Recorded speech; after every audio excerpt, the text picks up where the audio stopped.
but I can't get this on.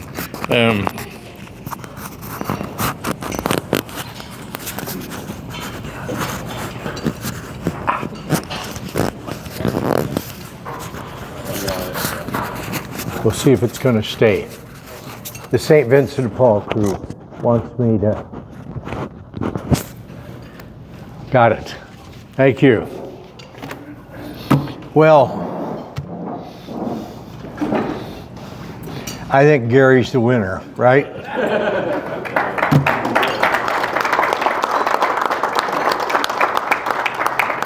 Gary's the winner.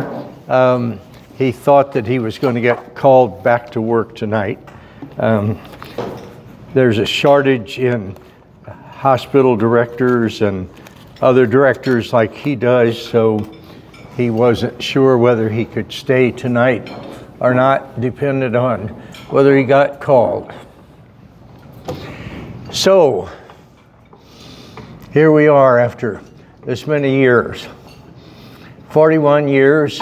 How long has the men's gathering been going? I'm guessing 26, 27, 28. Well, I've been doing it for 13, and we had 2 other people or more before me. So whenever Jim Sulky was doing the show, Probably around 1990. Was that group with Jim Sulky and Bill Gears. There was 7 of them. Yep. And I got in about a year after they started. They started it all these years ago, and it's really stayed very close to what it was meant to be. They said, let's gather, let's eat together, let's have a talk, let's have some discussion. We're not going to play cards, we're not going to do anything else, we're going to clean up and go home. And it's done that for all these years. One of the things when we started is they said, will you be the speaker whenever we can't get a speaker? So the first 10 years, I guess, I probably gave 3 or 4 talks a year because they couldn't get a speaker. But since then, we've done a little better, and I haven't given so many talks. But before I begin tonight, just want to open it up. What kind of questions are in your mind as I ride off into the sunset? How much are you going to improve your golf game? How much is it going to improve my golf game? Roughly 10 to 15 strokes. I'm going to take some lessons again. I did years ago. I'm going to try to get the game back. But I found if I play more than twice a week, things go south. So, but we'll see. I'm not retiring to play golf, and I'm not retiring from priesthood, by the way. Just retiring from running a parish. So I'll be working in parishes probably every weekend. Someone said to me, well, you know, when you're retired, where do you go to church?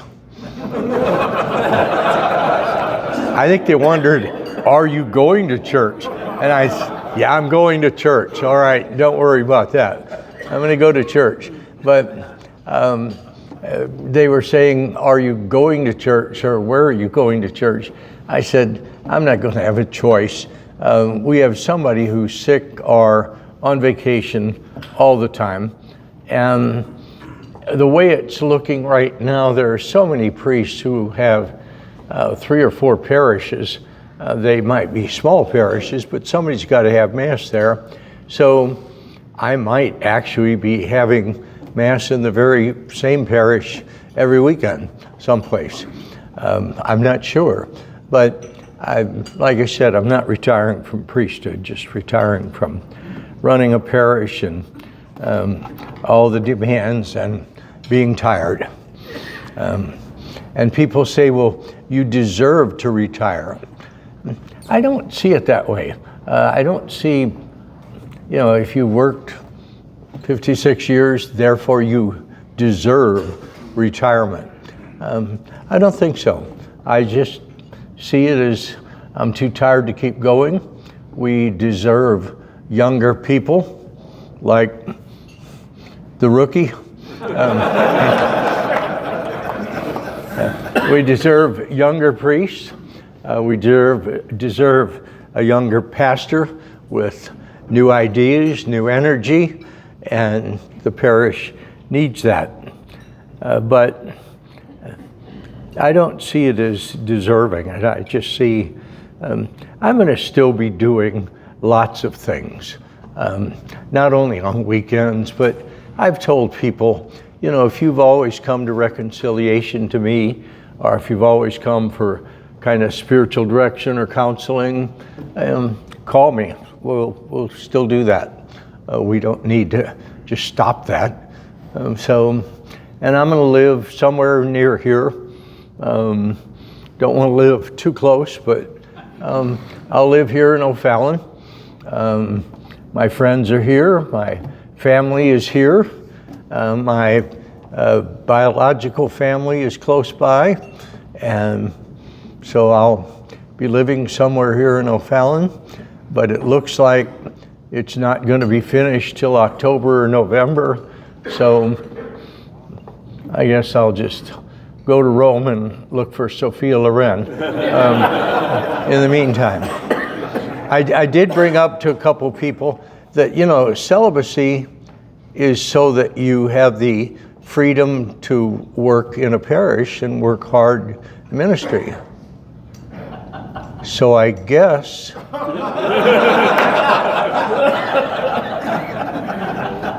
if the work is done, celibacy is gone too.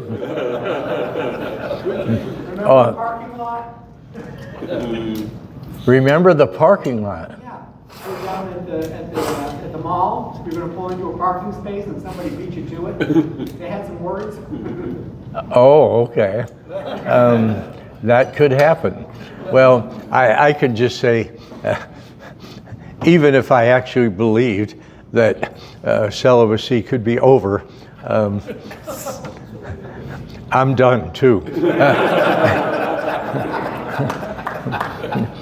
When you're old and you're harmless, there's no worries anymore. But no, that if I got married now, she would shoot me within a year, and she should, because when you get this set in your ways after all these years. But I intend to stay in the area, intend to be around, and this is my last talk to the group as pastor, but that doesn't necessarily mean it has to be the last talk to the group. Great. All right?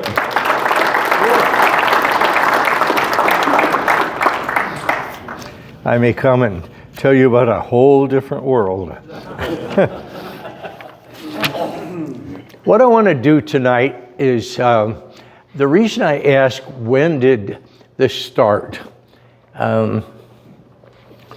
When this group, the men's gathering, started years ago, they not only asked me to speak often, but the other thing they did is I told them at that time, I said, I am a firm believer in returning to the basics.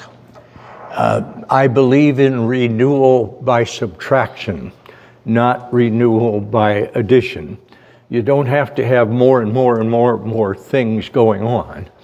You need to subtract enough of the stuff in a parish so that you can really focus on what is basic. And what I said at that time is a parish should be a school of spirituality.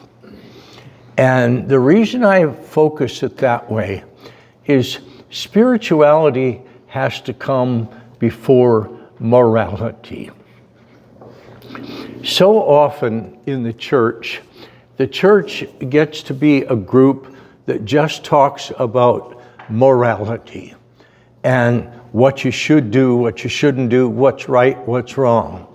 Our morality, the way we treat other people, the way we make decisions about how to treat other people, and what's right and what's wrong, is based on our spirituality. What is our relationship to God?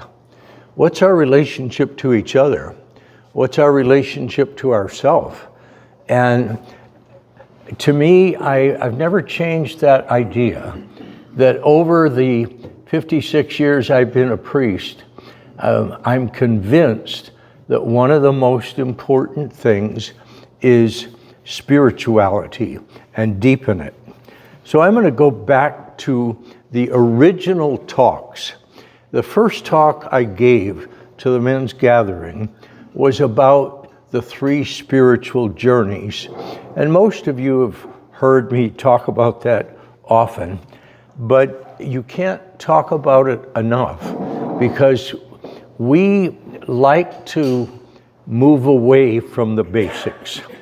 We like to get distracted by other stuff and call it religion. But we need to go back to the basics. So let me start there. Each of us, as we grow up into adults, have to make a choice. And the choice is how we're going to live our life. Are we going to live our life on the surface so that we just move from one day to another without thinking about too much? We distract ourselves, we just stay busy, keep the pace going. You heard me say even this weekend that one of the most immoral things in our country is our pace, that we're always on the run. We're always distracting ourselves with things. And we have a choice. We can either live on the surface or we can reflect and be quiet and prayerful. And we can leave the surface of life. And we start looking for the meaning in life. We want something bigger than ourselves. We don't always name it that way. The way St. Augustine named it is he said, our hearts are restless until they rest in thee. But we've got a choice, and all of us move in and out of that choice. We'll spend weeks where we just run, where we just do stuff, where we're just going from whatever we want to preoccupy ourselves with. And that's whether we're at work or whether we're retired. It's the same thing. Or we can say, I need to stop. I need to reflect. I need to look for meaning. I need to get in touch with something bigger than myself. For some people, they start that early in life, and they really do search for God and meaning. For other people, they don't.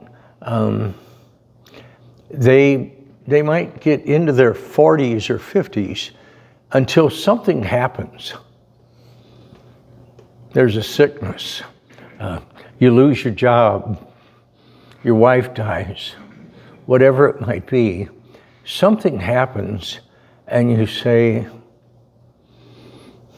what is it all about? What am I looking for? Where am I going? And each of us has to make that choice and that decision. There are some blocks to our spirituality that we talked about at the very beginning.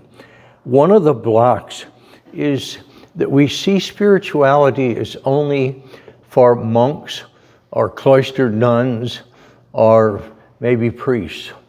And And we don't see it, that spirituality is that depth of life for all of us. Another block is that we think we have to leave this world to go find it. We've got to go to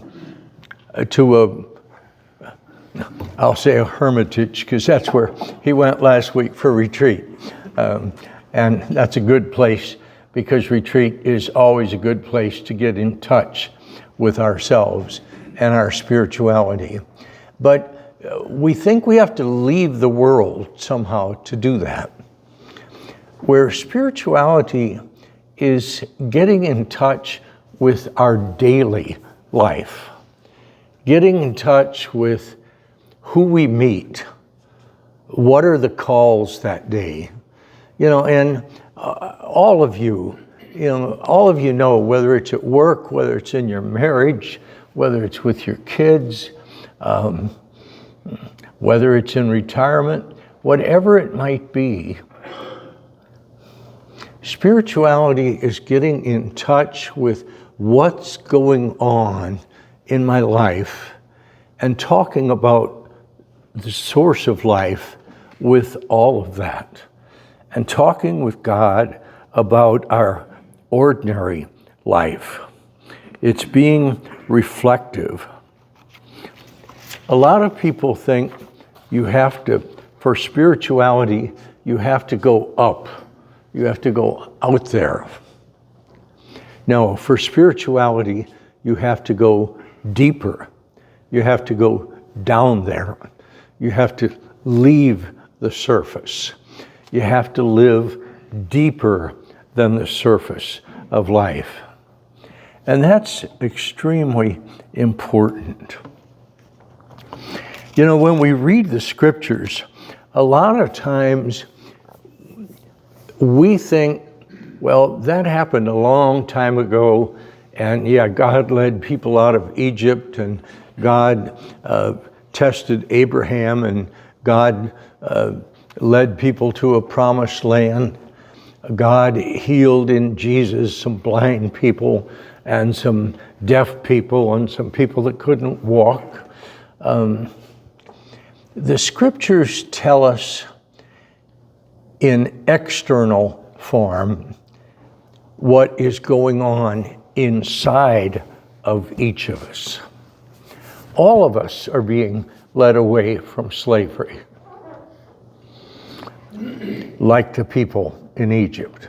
We can hear it in the scripture as a story out there, but all of us are being led away from slavery, whatever it might be.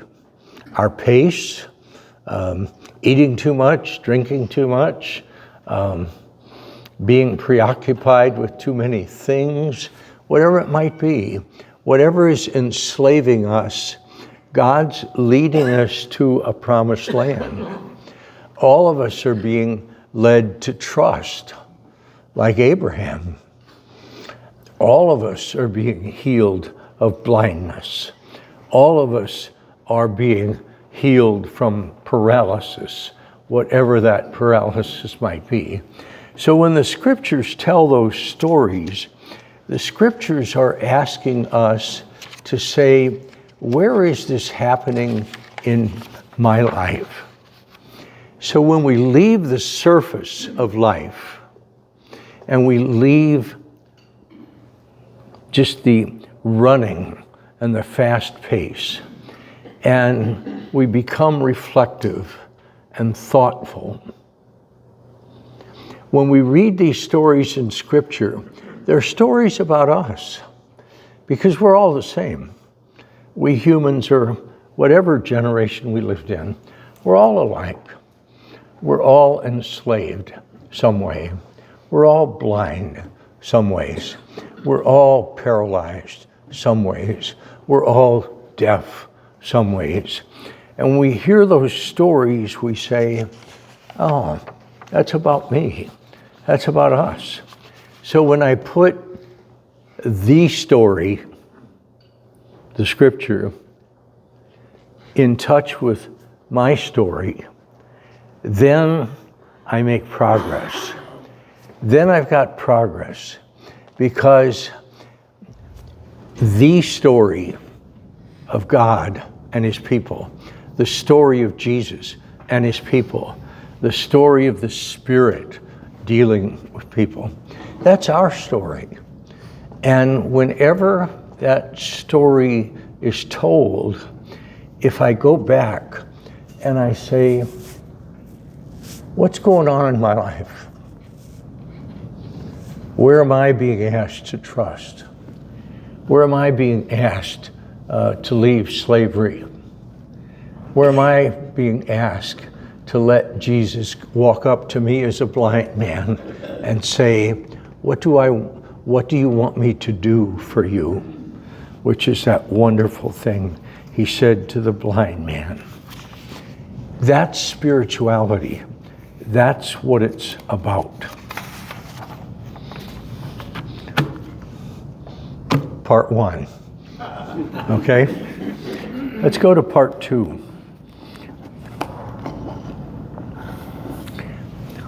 There's 3 journeys in the spiritual life, and you've heard me talk about them often because I told this group, the men's gathering, all those years ago we started, I said, even if we've heard it over and over, we need to keep coming back to those 3 journeys. The journey from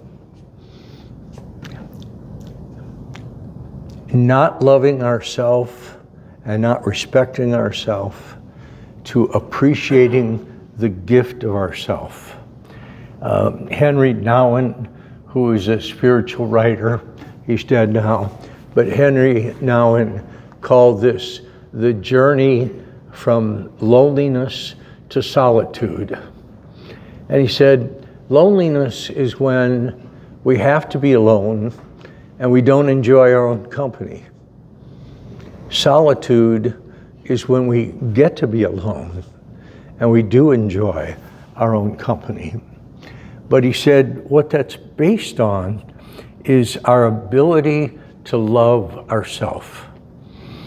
And even though when Jesus talked about what are the great commandments, love the Lord your God, love your neighbor as yourself.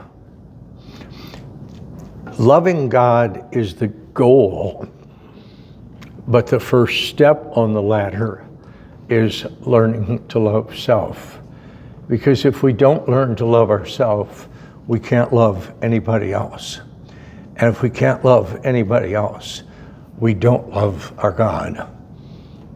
It follows that way. So let's just talk about loving ourselves.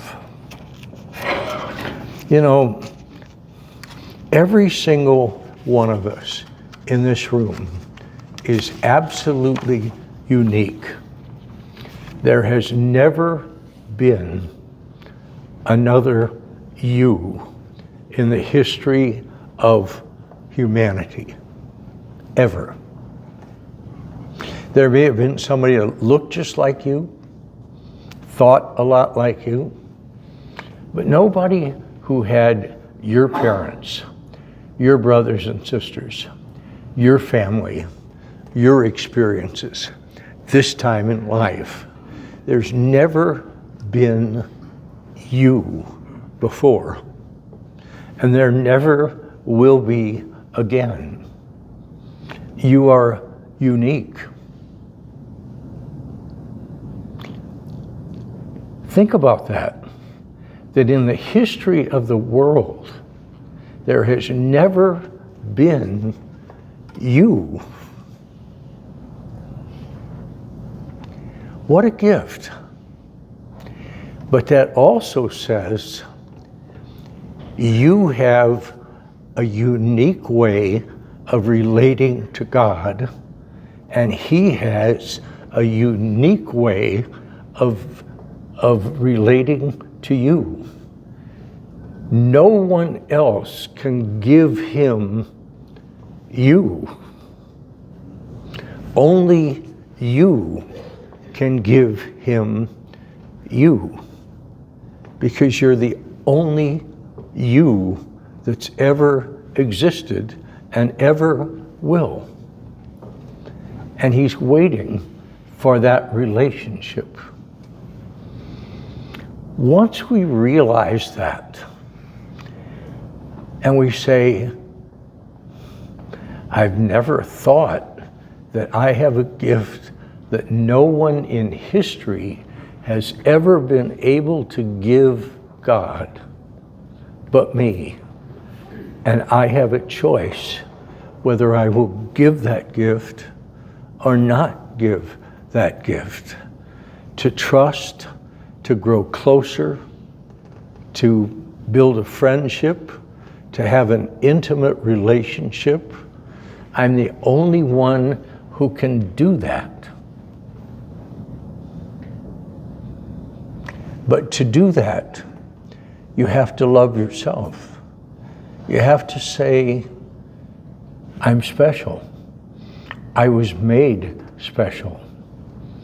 And you say, yeah, but do you know everything I've done? You know everything I've done wrong. You know all the sins. You know all the mistakes. Yes, he knows that. He has no problem with that. What he's saying is, I can forgive that. Can you? Can you forgive the mistakes you've made? Because you'll never learn to love yourself until you can forgive the mistakes.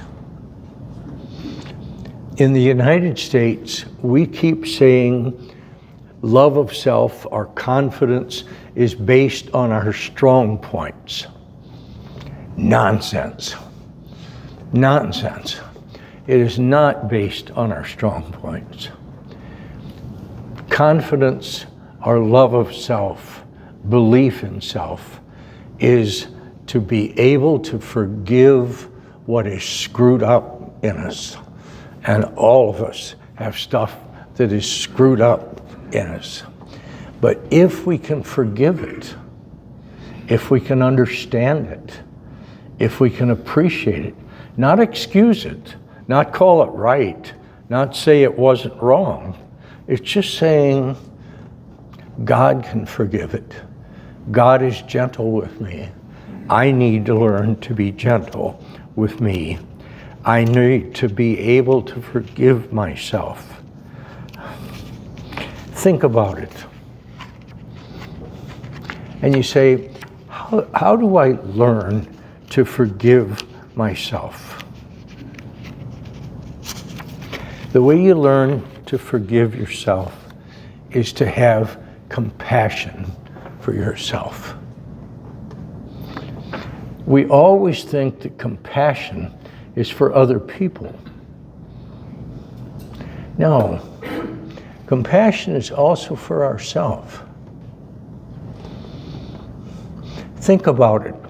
If you go back through your life, every one of us who's in this room, if you go back and you think of things that happened to you when you were a little boy, when you were in second grade, something that somebody said to you, something a teacher said in fourth grade, something some girl said in seventh grade, something that happened to you in high school, when you felt left out or judged or bullied or alone or misunderstood. Think about when you were an adult. Think of how many times you have felt lonely, frustrated, judged, misunderstood, but nobody ever knew about it. You never told anybody. You never told your parents. You never told your wife. You never told anybody. think about all that you've been through, not like a little kid feeling sorry for yourself. Feeling sorry for yourself is childish. That's for kids. But feeling compassion for yourself and sitting down as an adult and saying, you know, with everything I've been through, if you can excuse my bluntness, with everything I've been through, I could be a mean old bastard. But I'm not. But I'm not. I'm still kind. I'm still thoughtful. I'm still giving. I tell people so often in my office, my job is to move them from being angry at themselves for not being their best self all the time. I want to move them on a journey to marveling that in spite of everything they've been through, that the good side of them is around at all. That's love of self. Once we do that, and we forgive, not excuse, forgive the brokenness in us, forgive the problems in us, the neurosis in us, and we're all neurotics in some way or another. Once we get past that, we can love ourselves. But once we love ourselves, then there's a much better chance we're going to love other people. Because if we don't, if we're too harsh with ourselves, and I've used this example with you before, I know, you know, when you're too harsh with yourself, it's like a pot on a stove that has too much heat under it and it's boiling over. If you got a pot on the stove boiling over, do you run and get 2 cups and try to catch all the water and pour it back in the pot? No, it doesn't make sense. You turn down the heat under the pot. The same is true in our spiritual life. We don't do that in the kitchen, but we do it in our spiritual life. All our impatience with others, all our harshness with others, all our criticism of others is the pot boiling over. There's too much heat under us. We're too harsh with ourselves. We don't love ourselves. And when we don't love ourselves, that heat under us, that harshness, that fierceness under the pot, it's boiling over, and it boils over on our wife, it boils over on our kids, it boils over on our neighbors, it boils over on everybody else. And we go try to get 2 cups and pour it back in and say, I got to be more patient with other people. I got to be more patient with my wife. I got to be more patient with my kids. And I say, you need to be more patient with you. If you're more patient with you, if you're more gentle with you, if you're more compassionate with you, if you're more forgiving of yourself, then you end up being much more patient and gentle with everybody else, because that overflows. I promise you, if you work at that tonight, a year from now, you will be much more gentle with everybody else. How do I know that? I have a terrible temper. Most of you don't know that, because 56 years ago I said, we have enough crabby priests. We have enough angry priests. I have to work at my temper. I've practiced being more gentle with myself. God is making a dent. Most people don't know the temper I have because I've learned to be a little more gentle. Part 2 is done. Let's go to part 3. Oh, we're in good shape.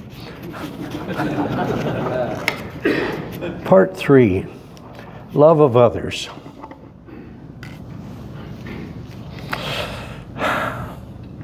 That's a lifelong journey. Who do you get angriest at? Usually the people you love the most. Because the people you love the most have the greatest power to hurt you. Your wife, your kids, your grandkids, whoever it is, your friends, the people closest to us have the greatest power to hurt us. And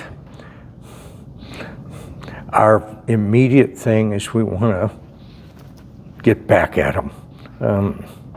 We can't do that. So what do? We go through that same process. What kind of compassion and forgiveness can we have for them?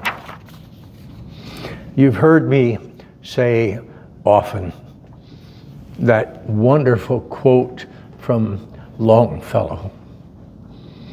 Longfellow said, "If we could read the secret histories of our enemies,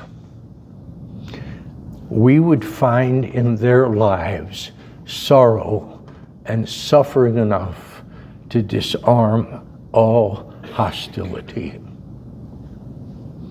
Think about that. Think about the people that aggravate you the most. The people you get angriest at. If you can just step back and with compassion say, I wonder what their secret history looks like. How did their dad treat them? How did their mom treat them? What did a teacher say to them? How did they suffer? What kind of loneliness did they feel? What kind of hurt have they never told anybody about? What happened to them in high school when someone really just bullied them and called them names? Look what they've carried. Do I still want to be that angry at them? And you say, no, I don't want to do that. I don't want to do that. And that's what we're called to do. That's what Jesus wants us to do. When Jesus tells us in the Eucharist every week, this is my body, this is for you, I give it to you for the forgiveness of sins. Forgiveness of your own sins, forgiveness of the sins of the people around you. I do it not only to show my forgiveness and the Father's forgiveness for you and all that you've been through, but I want you to pass that on. I want you to be that forgiving. I want the Eucharist to lead you to forgiveness. Because if you just receive the gift, but don't pass it on, it's like the kid in the playground who accepts the ball and then holds it, and the game's over. The game's over until you pass it on and do something with it.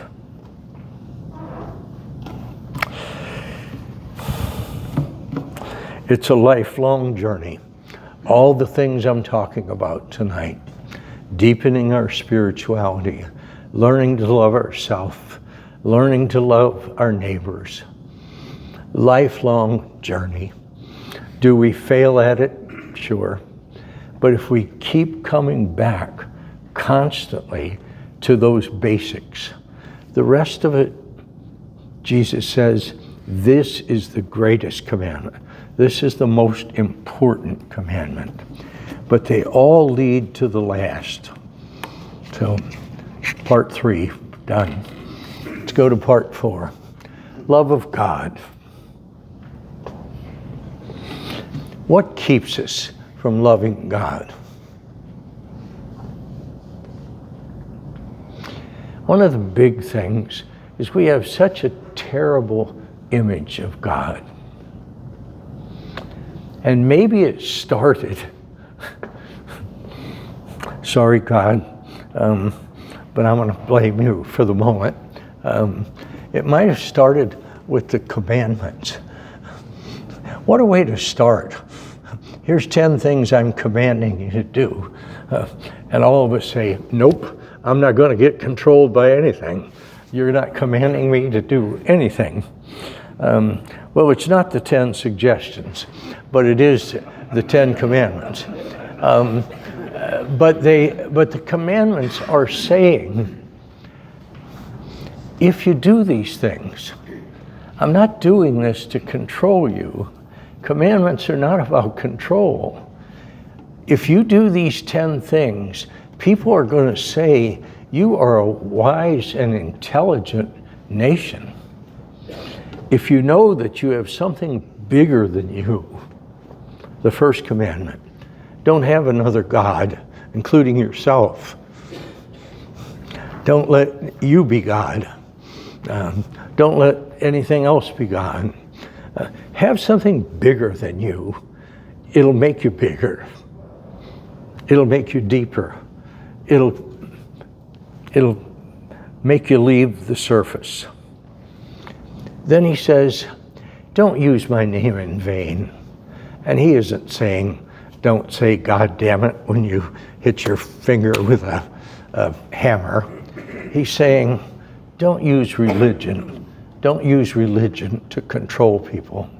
Don't be a television evangelist who's trying to make millions of dollars in the name of God.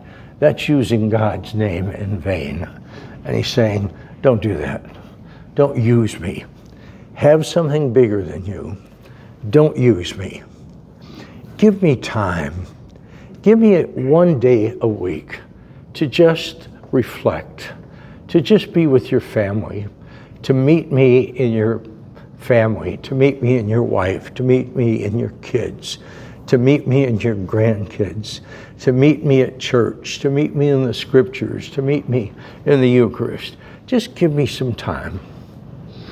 And then he says, but then know your place. Honor your parents. Honor those who are older. Respect life in every way. Don't kill. Respect your commitments. Respect other people's property. Respect the truth. And control your desires so they don't run you. And he says, if you do that, you're going to be a happy person. What a gift. Another thing that keeps us from love of God is our image of God from childhood. For a lot of people in childhood, especially when we grew up, not the kids now, but when we grew up, God was a resident policeman. He lived in the back of our head, and he was a resident policeman. He knew absolutely everything we did, and he wrote it down, and he's not going to forget it because Sister said he wouldn't. But she was a heretic.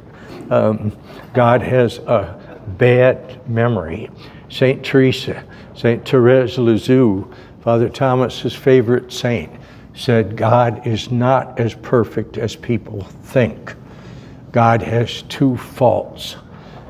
He has a bad memory, and he can't count. Think about that. This resident policeman image. These images of God keep us from trust, which in my mind is the original sin. The original sin is Adam and Eve did not trust God. Then when bad things happen to us, and we say, God caused it. God does not send death. When we deal with fear of God in the wrong sense, rather than fear meaning the beginning of wisdom, the awe and the respect, the awe and wonder at how good God is. I can't tell you how many people in the 56 years I've been a priest I've met who are terribly angry at God. Some are angry and won't go back to church ever. Some are angry and won't pray. Some are angry and want nothing to do with God. There's a sadness in me when I hear that. I don't judge it, but there's a great sadness that people can be that angry with the God who is love. But there are so many people who are angry at God.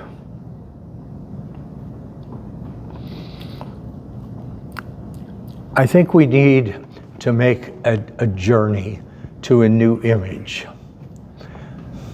When I left Centerville, my first parish, a lady named Ann Howell came up to me. Ann's gone, long time now. But Ann came up to me and she said, I had been there 5 years, so I was 30 years old when I was leaving. And she said, I want to thank you for something you did that was the most important thing you did here. And I was sure she was going to say, you worked with the kids all the time. You worked with the youth. You went with the CYO. You went ice skating with them and roller skating with them and swimming with them and ball games with them. That's not what she said. She said, what I am most thankful for is you totally changed my image of God. And I would say, after 56 years,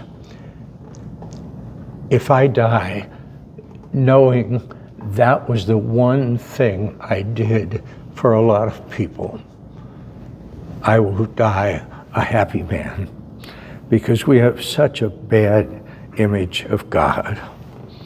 But once we learn who He is, and then coming back to the first part of this talk, that we leave the surface of life and we go into forming a deep relationship with Him, Father, Son, and Spirit, all three. Some days we talk to the Father, humble, strong, confident, loving, joyful, creative. Some days we talk to Jesus, humble, servant, puts Himself last, dies for us. When someone corners Him and says, either you die or the people die, He says, I do, I'll die. Or to form a relationship to the Holy Spirit, comfort, healer, guide, all those things. These are lifelong journeys. We can substitute for our dialogue with God, just like we can substitute for our dialogue with other people. One way we can substitute is try to control God. I'll bargain with him. If you do this, I will do this. If you heal my brother, I will go be a priest. God says, I don't bargain with people. I wish the best for everybody. I don't bargain. Then we can try to appease God. The whole history of sacrifices is often trying to appease God so he'll love us as if he didn't. Or finally, to withdraw from God. I'm not going to pray anymore. It doesn't do any good. I don't like God. He didn't heal my mother or my grandmother. I'm not going to pray to him anymore. I withdraw. Now, so as we end after 27, 28, 30 years of men's gatherings, I'm back to the first night. But what I said the first night, I think is still important for us to hear, because we make a choice of whether to be spiritual or live on the surface. And then we make a choice whether we will enter those three crucial journeys in life: learning to love ourselves, learning to love our neighbor, learning to love our God. Thank you.